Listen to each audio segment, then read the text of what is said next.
Welcome to संकल्प for teaching career. लें ऐसा संकल्प जो आपको कामयाब बना दे। Hello and welcome to our 8th class of our English spoken course, the English Talk. Where today we are going to study about non-verbal first. Means इस class में आज हम non-verbal first के बारे में पढ़ने जा रहे हैं।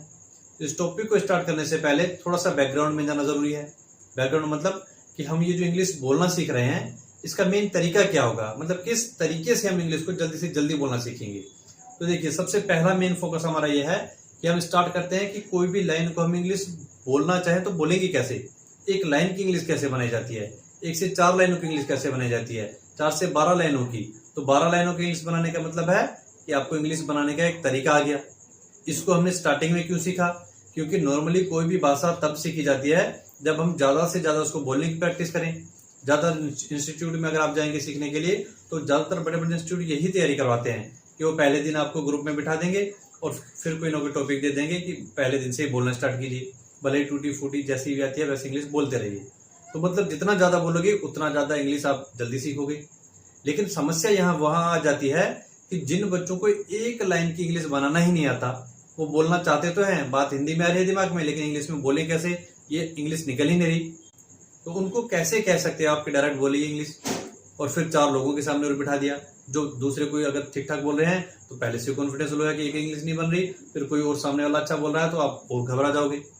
तो ऐसी सिचुएशन में जो है, जो एक लाइन भी नहीं बोल पा रहे हैं, उसी को बेस मान करके हमने इस कोर्स को तैयार किया है, ताकि अगर आप जो एक लाइन भी नहीं बना पा रहे हो, आप पहले 0 लेवल से स्टार्ट करें कि एक लाइन जो आप सोचते हो कोई भी, उसकी इंग्लिश कैसे बनाई जाती है। ये हमने पार्ट 1 में सीखा। अगर आप पहली बार जुड़े हैं इस कोर्स से तो पहले की वीडियोस को आप डिस्क्रिप्शन में जाकर के चेक करें।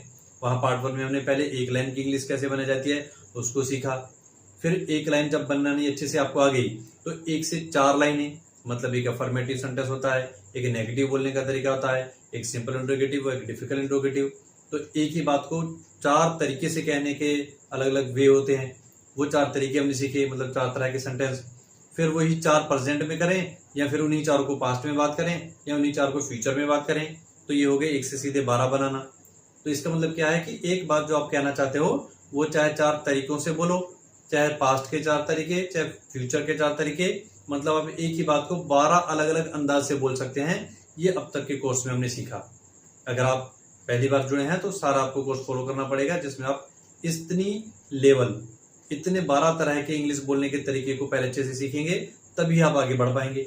क्योंकि अगर आपने इतना काम सीख लिया है तो इसका मतलब है अब आप कोई भी सेंटेंस को 12 अंदाज से बोल सकते हैं। अब 12 अंदाज आपको आ गए, इसका मतलब है अब आप बस इस तरह के नए नए टॉपिक को पढ़ें। एक टॉपिक पढ़ेंगे तो इसके 12 बनाना सीख जाएंगे।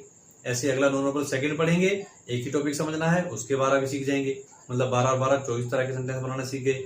फिर अगला टॉपिक करेंगे तो फिर 12 बढ़ जाएंगे, फिर 12 बढ़ जाएंगे। ऐसे 12 नए नए तरीके आप सीखते डेली जाओगे और आपकी इंग्लिश धीरे धीरे बहुत ज्यादा आगे तक हो जाएगी, बहुत अच्छे लेवल की हो जाएगी, क्योंकि आप फिर एक साथ कई तरह के सेंटेंसेस बनाना सीख जाएंगे। तो ये है पूरा इंग्लिश का हमारा सीखने का एक रोड मैप कि पहले हमने एक अंदाज सीखा कि 12 लाइनों की इंग्लिश कैसे बनाई जाती है। उसके बाद अब हम बस नए नए टॉपिक को कवर करते रहेंगे और सबके 12 गुना सेंटेंस एक साथ सीखते रहेंगे। तो अब शुरुआत करते हैं आज का हमारा नॉन-वर्बल फर्स्ट टॉपिक। हालांकि देखा जाए तो इंग्लिश के रूटीन का ये पहला ही टॉपिक है, क्योंकि इससे पहले तो हमने सिर्फ बेस तैयार किया है कि आप इंग्लिश को कैसे बोलना सीखेंगे, शुरुआत कैसे करेंगे। जो हिचक है कि एक लाइन बोली कैसे जाती है, हमें वो भी नहीं आती तो बोलेंगे कैसे, वो हिचक कैसे मिटाएंगे। तो वो आप पहले उस चीज को अच्छे से प्रैक्टिस कर लें। थोड़ा सा और रिवाइज करा देता हूँ। जैसे उसमें हमने सीखा कि कोई भी एक लाइन हमने मन में सोची, मैं बोल रहा हूँ, आई एम स्पीकिंग। इसी के 4 तरीके क्या है, I am speaking, I am not speaking, am I speaking, why am I speaking. मैं बोल रहा हूँ, मैं नहीं बोल रहा हूँ, क्या मैं बोल रहा हूँ, मैं क्यों बोल रहा हूँ। तो ये 4 अंदाज में कोई भी चीज सिचुएशन के अकॉर्डिंग मुझे बोलनी पड़ सकती है, तो मुझे 4 होनी चाहिए। तो ये तो मैंने प्रेजेंट में 4 बोले। सेम यही बात पास्ट की भी तो आ सकती है। जैसे मैं पास्ट में भी सोच सकता हूँ, मैं बोल रहा था, मैं नहीं बोल रहा था, क्या मैं बोल रहा था, मैं क्यों बोल रहा था, I was speaking, I was not speaking, was I speaking, why was I speaking.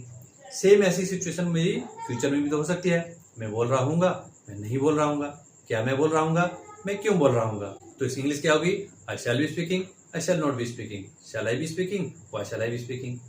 तो ये क्या है कि कोई भी एक लाइन मैंने सोची तो मुझे उसके 12 तरीके के लाइनें बनानी आ गई तुरंत, कि मेरी सिचुएशन जो भी हो, पास्ट की हो, फ्यूचर की हो, नेगेटिव हो, सिंपल इंट्रोगेटिव हो, मैं सबकी इंग्लिश बोल सकता हूँ। तो ये मैंने एक बार तरीका पकड़ लिया। अब मैं एक टॉपिक को सीखूंगा, फिर दूसरा, तीसरा, और सब में वही 12 तरीके लगाऊंगा। तो इसका मतलब सभी टॉपिक के 12 तरह के सेंटेंस हम सीख जाएंगे। तो इसीलिए आपको सबसे पहले वो 12 सेंटेंस पे कमांड पकड़नी है। सीधे सीधे भी 12 आपको बनाने आनी चाहिए, ठीक है। जैसे we are learning, we are not learning, are we learning, why are we learning, we were learning, we were not learning, were we learning, why were we learning, we shall be learning, we shall not be learning, shall we be learning, why shall we be learning. ये तो हमने सीधा बनाया। अब अगर हो सकता है आपको बीच में से कोई लाइन आ जाए मन में, तो बीच बीच में भी आपकी प्रैक्टिस जबरदस्त होनी चाहिए। जैसे बीच में आपने कोई पास्ट का, नेगेटिव, सिंपल इंडिकेटिव जो भी दिमाग में आया, क्या वह जा रहा है, इज ही गोइंग, वह क्यों जा रहा था, व्हाई वाज ही गोइंग। तो पहले मैंने प्रेजेंट का सिंपल इंडिकेटिव, फिर पास्ट का डिफिकल्ट इंडिकेटिव बनाया, और उसी के अकॉर्डिंग हेल्प में लगा के उसको चेंज करके इंग्लिश में भी बना दिया। मतलब मैंने प्रैक्टिस इतनी ज्यादा की है कि जब भी मैं कोई लाइन सोचता हूँ हिंदी में, तो तुरंत पकड़ लेता हूँ कि ये क्या है, पास्ट का है, प्रेजेंट का है या फ्यूचर का है, नेगेटिव है, सिंपल इंडिकेटिव है, डिफिकल्ट इंडिकेटिव है, और जो भी सेंटेंस है तो उसको बनाने का तरीका क्या है। वो प्रैक्टिस इतनी ज्यादा माइंड को दी है कि सोचते ही उसी के अकॉर्डिंग इंग्लिश निकल जाती है।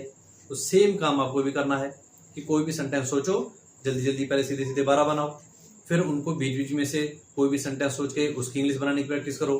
अगर आपके साथ कोई और साथी हैं तैयारी करने वाले, तब तो और अच्छा काम हो जाता है। एक दूसरे से बीच बीच में सेंटेंस पूछो। जितना ज्यादा प्रैक्टिस करोगे उतना ही आप परफेक्ट बनोगे। तो ये था बेस जो आपको बहुत पहले अच्छे से स्ट्रॉन्ग करना है। मतलब पहले आपको 12 सेंटेंस तो जल्दी फ्लुएंट आनी चाहिए। कोई भी सीधे बना लो चाहे बीच में से पकड़ लो, क्योंकि ये जितना ज्यादा परफेक्ट इसको बनाओगे उतने सारे नए टॉपिक भी आपके परफेक्ट बनेंगे। अगर आपने शुरुआत के 12 जो बेस है वही ढीला बना रखा है, तो आगे के सारे टॉपिक भी ढीले रहेंगे, मतलब फिर फ्लुएंसी तो आएगी नहीं। तो इसलिए पहले इनकी प्रैक्टिस अच्छी हो, उसके बाद इन चीजों को भी आप फॉलो करते रहें। तो अब स्टार्ट करते हैं आज का टॉपिक। टॉपिक है नॉन वर्बल फर्स्ट। तो सबसे पहले इसका मतलब क्या है। नॉन वर्बल फर्स्ट में हम रखते हैं सामान्य पहचान वाले सेंटेंस, क्योंकि नॉन वर्बल से ही पता चल रहा है एक तो ये नॉन वर्बल है, मतलब कि वर्ब इसमें होगी ही नहीं। तो ऐसे सेंटेंस होंगे जिसमें वर्ब नहीं होगी। अब वर्ब नहीं होगी तो फिर क्या होगा, तो क्या होगी, सामान्य पहचान। मतलब ऐसे सारे सेंटेंस जिनमें वर्ब ना होकर के सिर्फ सब्जेक्ट की सामान्य पहचान होती है, इसी को कहते हैं नॉन वर्बल फर्स्ट। जैसे कुछ एग्जांपल के तौर पर बात करते हैं। जैसे मैं एक लाइन बोलता हूं वर्बल, एक नॉन वर्बल, तो पहले आपको वो पहचाननी है। जैसे एक लाइन है वह एक अच्छा खिलाड़ी है, और फिर एक लाइन है वह अच्छा खेल रहा है। तो जब हमने बात की वह एक अच्छा खिलाड़ी है, तो इसमें वह एक सब्जेक्ट है और वो है कैसा, अच्छा खिलाड़ी। तो अच्छा खिलाड़ी क्या होगी, इस वह की पहचान। कोई काम थोड़ी हो रहा है, वह एक अच्छा खिलाड़ी है, कोई भी शब्द काम का नहीं है, मतलब ये नॉन वर्बल है, और वह जो सब्जेक्ट है उसकी एक पहचान बताई है कि वो एक अच्छा खिलाड़ी है। तो ये क्या हो गया, एक सब्जेक्ट की पहचान बताने वाला वाक्य है, इसी को कहते हैं नॉन वर्बल फर्स्ट। और दूसरा सेंटेंस था वह अच्छा खेल रहा है। तो खेल रहा है, यहाँ पर खेलना एक वर्ब है, एक काम हो रहा है कंटिन्यू प्रोसेस में, तो ये हो गया वर्बल, क्योंकि इसमें काम हो रहा है। तो जिन वाक्यों में वर्ब हो रही होती है उनको वर्बल कहते हैं। वो आगे हम टेंसेस, मॉडल्स, एक्टिव पैसिव वगैरह में पढ़ेंगे। अभी हम कर रहे हैं नॉन वर्बल। नॉन वर्बल सिर्फ 3 ही है, नॉन वर्बल फर्स्ट, सेकंड और थर्ड, जिसमें पहला नॉन वर्बल है जिसमें क्या होती है, सिर्फ सब्जेक्ट की सामान्य पहचान, इसलिए इसको नाम दिया नॉन वर्बल फर्स्ट, सामान्य पहचान। ठीक है, उम्मीद करता हूँ समझ में आया होगा। एक दो एग्जाम्पल और समझ लेते हैं। जैसे कि राहुल बहुत बुरा लड़का है। तो राहुल एक सब्जेक्ट है और हमने उसकी पहचान बता दी, बुरा लड़का है। तो बुरा क्या है, उसकी एक पहचान ही तो है, कोई काम थोड़ी हो रहा है, वर्ब तो नहीं है ना, तो इसका मतलब नॉन वर्बल है। और सामान्य पहचान का मतलब होता है चाहे तारीफ हो चाहे बुराई हो, किसी भी सब्जेक्ट के बारे में कुछ एक्स्ट्रा बता रहे हैं तो समझो वो उसकी विशेषता है, वो उसकी सामान्य पहचान है। और ऐसे सारे सेंटेंसेस को हम कहेंगे नॉन वर्बल फर्स्ट। तो ये हो गए नॉन वर्बल फर्स्ट। अब आपको सेम फंडा तीनों का समझना है, प्रेजेंट, पास्ट और फ्यूचर। कि नॉन वर्बल फर्स्ट अगर प्रेजेंट में है, जैसे कि कोई भी सामान्य पहचान प्रेजेंट में है, तो उस लाइन के लास्ट में क्या आएगा, है, हूं और हो। ये क्या है, प्रेजेंट की पहचान। जैसे कि मैं एक अच्छा छात्र हूं, तो मैंने अपने बात जो है मैं एक अच्छा छात्र हूं, मैं को सब्जेक्ट बना के बाद प्रेजेंट में खत्म की, तो लास्ट में क्या आ गया, हूं। यही बात अगर मैं पास्ट में कहना चाह रहा हूं कि मैं एक अच्छा छात्र था, तो पास्ट की बात तो था, थे, थी में खत्म होती है ना, इसलिए हम ध्यान रखते हैं पास्ट की पहचान होती है था, थे, थी। और यही बात अगर मैं फ्यूचर के लिए कहना चाहूं कि मैं एक अच्छा छात्र होऊंगा, तो ये हो जाएगा फ्यूचर की पहचान होगा, होंगे, होगी। तो ये आपको सिचुएशन समझ लेनी है। नॉर्मली पहचान में ही रट लो कि कोई भी प्रेजेंट की बात अगर नॉन वर्बल की खत्म हो तो वो है, हूं, हो पर खत्म होगी, पास्ट की बात था, थे, थी पर खत्म होगी, और फ्यूचर की बात होगा, होंगे, होगी में खत्म होगी। जैसे रवि एक अच्छा बल्लेबाज है, तो ये प्रेजेंट की बात होगी। रवि एक अच्छा बल्लेबाज था, तो पास्ट की बात हो गई। रवि एक अच्छा बल्लेबाज होगा, तो फ्यूचर की बात हो गई। तो बात तो क्या है, रवि एक बल्लेबाज है, मतलब काम नहीं है तो नॉन वर्बल, उसकी सामान्य पहचान है तो नॉन वर्बल फर्स्ट। फिर है हूं लगा दिया तो प्रेजेंट की बात हो गई। था थे थी लगा दिया तो पास्ट की बात हो गई। होगा होगे की लगा दिया तो फ्यूचर की बात हो गई। ये तो हुई हिंदी की पहचान कि कोई भी एक लाइन को हम प्रेजेंट भी बना सकते हैं, पास्ट भी और फ्यूचर भी। अब बात करते हैं इंग्लिश की क्या पहचान होती है। जैसे जो लोग हिंदी बोलते हैं उनको प्रैक्टिस इतनी ज्यादा है कि वो मतलब ऐसी गलती नहीं करते कि प्रेजेंट के बाद में था दे थी लगा दे। जैसे आपको कहना है कि मैं खाना खा रहा हूँ, तो इसको ऐसे बोलेंगे ना, मैं खाना खा रहा हूँ। अभी की बात है, अभी खाना खा रहे हैं, इसको ये थोड़ी बोलेंगे मैं खाना खा रहा था। तो पास्ट में कैसे था लगेगा, था फिट ही नहीं हो रहा ना प्रेजेंट की बात में। इसका मतलब क्या है कि अभी का कोई बात है तो है हूँ हो पर ही खत्म करनी पड़ेगी। और पास्ट की जो बात है, जैसे 2 साल पहले अगर मैं खाना खा रहा था, कुछ स्पेशल चीज खाई थी, अब मैं उसको याद दिलाना चाहता हूँ कि 2 साल पहले मैं आइसक्रीम खा रहा था, तो उसको मैं ऐसे बोलूंगा ना, 2 साल पहले मैं आइसक्रीम खा रहा था। अब उसको ऐसे थोड़ी बोलेंगे 2 साल पहले मैं आइसक्रीम खा रहा हूँ। अब 2 साल पहले में हूँ कैसे फिट होगा, हूँ तो लगेगा ही नहीं ना। तो हमारी हिंदी की प्रैक्टिस इतनी ज्यादा हो जाती है कि हमें पता रहता है कि अभी की बात हमारी प्रेजेंट की है हूँ हो पर खत्म होगी, पास्ट की बातें था थे थी पर खत्म होगी, और आने वाली फ्यूचर की बातें होगा होगी होगी पर खत्म होगी। तो ये जैसे प्रैक्टिस से हमारे दिमाग में परफेक्ट हो चुका है, ऐसे ही इंग्लिश बोलने वालों के दिमाग में ये पहचान फिट हो चुकी है कि वो प्रेजेंट में हमेशा इज एम आर से ही इंग्लिश बनाते हैं। जैसे हिंदी में हमारा है हूँ हो है, ऐसे इसकी इंग्लिश होती है इज एम आर। जैसे पास्ट में हमारा था थे थी है, पास्ट की इंग्लिश होती है वोज और वर, उनकी पहचान। ऐसे ही हमारी फ्यूचर की पहचान हिंदी में होगा होगे होंगी होती है, फ्यूचर की होती है शैल बी और विल बी। तो ये आपको प्रैक्टिस इंग्लिश की भी इतनी जबरदस्त करनी है कि जैसे हम हिंदी में तुरंत पकड़ लेते हैं, ऐसे ही इंग्लिश में भी तुरंत पकड़ लें कि इज एम आर प्रेजेंट की हेल्पिंग वर्ब है, वोज वर पास्ट की हेल्पिंग वर्ब है, और shall be will be future की हेल्पिंग वर्ब है।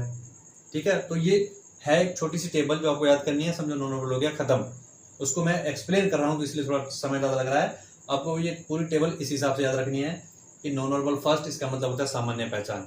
मतलब ऐसे सेंटेंस होंगे जिसमें वर्ब नहीं होगी, सिर्फ सब्जेक्ट की पहचान की बात की जाएगी, इसलिए इसको कहते हैं सामान्य पहचान। फिर प्रेजेंट में इसकी पहचान हिंदी की होती है हूँ हो, इस पर लाइन खत्म होती है और इसकी इंग्लिश बनाएंगे इज एम आर से। पास्ट में लाइन खत्म होती है था थे थी पर, और इसकी इंग्लिश बनाएंगे वोज और वर से। फ्यूचर में ये बात खत्म होती है होगा होगी होंगी पर, और इंग्लिश बनाएंगे शैल बी और विल बी से। बस ये टेबल याद करनी है, समझावट का काम हो गया। अब इससे डायरेक्ट हम इंग्लिश बना सकते हैं। जैसे कि एक सेंटेंस है हमारे पास, राहुल एक अच्छा खिलाड़ी है। अब इसकी इंग्लिश कैसे बनाते हैं वो पहले ही हम सीख चुके हैं, subject plus helping verb plus main verb plus object plus time. तो यहाँ मैं डायरेक्ट बना रहा हूँ, इतना टाइम नहीं लगाएंगे। सब्जेक्ट डायरेक्ट आएगा राहुल, ठीक है, ये हम बना रहे हैं अफर्मेटिव। फिर हेल्पिंग वर्ब राहुल क्या है, एक सिंगुलर नाउन, तो ये राहुल एक सिंगुलर नाउन है, इसके साथ क्या लगेगा इज। ये सारी हेल्पिंग वर्ब के साथ कौन कौन से सब्जेक्ट आते हैं वो सामने ही लिखा हुआ है, ये आपको पढ़ करके याद कर लेने हैं। इज लगता है ही के साथ, he is, she is, it is, singular noun. कोई भी एक नाम हो, कोई भी नाम, ऐसा नाम जो एक सिंगुलर है, अकेला है, तो उसके साथ इज लगता है, और एक से ज्यादा है उससे कहते हैं प्लूरल नाउन। प्लूरल नाउन के साथ लगता है आर। जैसे कोई भी एक नाम है, जैसे हम कहते हैं बॉय, बॉय इज, अगर हम कहते हैं बॉयज, ऐसा लगा के प्लूरल बना दिया, प्लूरल मतलब एक से ज्यादा, तो ज्यादा हो तो उनके साथ लगता है are. Boy is, boys are. तो कोई भी सब्जेक्ट आप बनाओ, दुनिया में कितने भी सब्जेक्ट सोचो, वो यहाँ तो एक होगा एक से ज्यादा, तो जो आपने सब्जेक्ट सोचा वो एक है तो इसके साथ इंग्लिश बनाओ, एक से ज्यादा है तो आर के साथ। बाकी आई के साथ हमें लगता है we are, you are, they are. ऐसे ही वोज और वर्क किसके साथ लगते हैं वो सब्जेक्ट सामने लिखे हैं, ये भी लिख के याद कर लेने हैं। शैल बी सिर्फ आई और वी के साथ लगता है, टेंस के अकॉर्डिंग मॉडल में चेंज हो जाएगा। टेंस के नॉर्मल जो हम पढ़ते हैं इसमें I shall be, we shall be. बाकी जो सब्जेक्ट बच गए जैसे कि you will be, they will be, he will be, she will be, rest all का मतलब बाकी सब। तो बाकी सब कोई भी सब्जेक्ट हो, इन दोनों के अलावा सबके साथ विल बी लगा देना है। सिर्फ आई और वी सब्जेक्ट देखो तो शैल बी लगाना है। तो ये भी ध्यान रखना है हमें कि हेल्पिंग वर्ब होती कौन सी है और लगती किस किस के साथ है, ये अच्छे से याद कर लेना है टेबल में। अब ये टेबल अच्छे से याद है तो 12 तुरंत बन जाएंगे। जैसे कि राहुल एक अच्छा खिलाड़ी है, तो यहाँ पर राहुल एक सब्जेक्ट है जिसकी सामान्य पहचान बताएगी, अच्छा खिलाड़ी है, कोई काम नहीं है, तो ये हमारा नॉन वर्बल फर्स्ट। जिसमें लास्ट में हमने देखा है से हम पहचान गए कि प्रेजेंट का है, और प्रेजेंट का है तो किससे इंग्लिश बनेगी इज एम आर से। अब इस एमआर में से भी क्या आएगा, वो सब्जेक्ट से पता चलता है। तो सब्जेक्ट क्या है, राहुल। राहुल क्या है, सिंगुलर नाउन। सिंगुलर नाउन के साथ क्या लगेगा, इज। तो राहुल इज, फिर ऑब्जेक्ट क्या है, एक अच्छा खिलाड़ी, is a good player. Rahul एक अच्छा खिलाड़ी है, Rahul is a good player. फिर जो 12 बनाने हैं, लिखने में टाइम वेस्ट नहीं करना है। एक बन गया, समझो पकड़ लो इसी ट्रिक को जो 12 हम पहले कर चुके हैं। Rahul is a good player. Negative, Rahul is not a good player. Simple interrogative, is Rahul a good player. Difficult interrogative, why is Rahul a good player. ऐसे ही पास्ट में आएंगे तो राहुल एक अच्छा खिलाड़ी है, और पास्ट में ले जाएंगे तो क्या हो जाएगा, राहुल एक अच्छा खिलाड़ी था। वहां है, यहां लगा तो था, है ना, था थी पास्ट की पहचान होती है इसलिए था लगा दिया। फिर ये इज था प्रेजेंट की पहचान, तो प्रेजेंट को इससे बनाया। पास्ट की पहचान है वोज और वर, मतलब वोज या वर लगेगा, तो सब्जेक्ट से पता चलता है कि वोज लगेगा या वर। सब्जेक्ट क्या है, राहुल, एक सिंगुलर नाउन। सिंगुलर नाउन के साथ पास्ट में क्या लगता है, was. Rahul was a good player. चाहे इस हिसाब से बनाओ, चाहे यही समझ लो कि ये जो अपने प्रेजेंट में बनाया ना, इसमें इज प्रेजेंट की पहचान है, बस इज को हटा दो, पास्ट की पहचान वॉज लगा दो, बाकी सब सेम। इसकी जगह आ जाएगा वॉज, तो यही देखो, Rahul was a good player. मतलब हेल्पिंग और चेंज करके पास्ट की लगाओ तो पास्ट का बन गया, हेल्पिंग और चेंज करके फ्यूचर के लगाओ तो फ्यूचर का बन गया। बाकी 4 तरीके वही, Rahul was a good player, Rahul was not a good player, was Rahul a good player, why was Rahul a good player. मतलब 4 प्रेजेंट के भी सीखे, साथ के साथ 4 पास्ट के भी सीखे, ऐसे ही 4 फ्यूचर के भी। फ्यूचर में बनाएंगे तो हिंदी क्या होगी, राहुल एक अच्छा खिलाड़ी होगा। तो सब्जेक्ट राहुल, हेल्पिंग और लेकर आओ प्रेजेंट की छोड़ के फ्यूचर की। तो राहुल क्या, सिंगुलर नाउन, यहाँ आई वी के साथ शैल भी चलता है, बाकी सबके साथ विल बी। तो राहुल भी आई और वी के अलावा है, तो इसका मतलब क्या चलेगा, will be. Rahul will be a good player. फिर नेगेटिव बनाना है, तो तरीका ध्यान रखना है कि नोट जो लगता है विल और बी के बीच में लगता है। पहला है affirmative, Rahul will be a good player, Rahul will not be a good player, will Rahul be a good player, why will Rahul be a good player. तो ये क्या हो गया, 4 फ्यूचर के बनाने सीखे हम, 4 प्रेजेंट के और 4 पास्ट के।